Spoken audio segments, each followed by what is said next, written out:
उल्हासनगरमध्ये हिरकणी कक्षामध्ये मद्यपान होत असल्याचा आरोप आहे। विद्यार्थ्यांची सुरक्षितता त्यामुळे धोक्यात आलेली आहे असा आरोप राष्ट्रवादी पवार गटाने केलाय। हिरकणी कक्ष स्तनपानासाठी आहे की मद्यपानासाठी? कार्यकर्त्यांनी हा सवाल केलाय।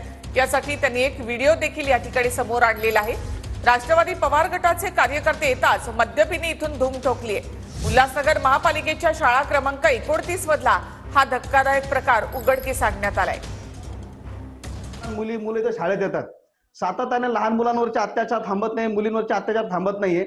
मग या हिरकणी कक्षामध्ये याचा वापर कशासाठी व्हायला पाहिजे होता? तर वापर होतं काय हे बघणार कोणी? थांबा न कर मयुरी कदम मॅडम, मी त्यांना तात्काळ घटना कळवली। ते नवीनच आता त्यांचं नियुक्ती झालेली महानगरपालिकेत, त्यांनी तात्काळ याच्यावर एफआयआर काढण्याचे मला आश्वासन दिलेलं आहे आणि याची चौकशी करून हे हिरकणी कक्ष वापरात का घेतले नाही, याला जबाबदार कोण, हे का मागणी कुणाची होती, कोणी हिरकणी कक्ष तयार केले आणि त्याचा वापर का केला गेला नाही, याबाबत लवकर ते कारवाई करतील असं मला त्यांनी आश्वासन दिले।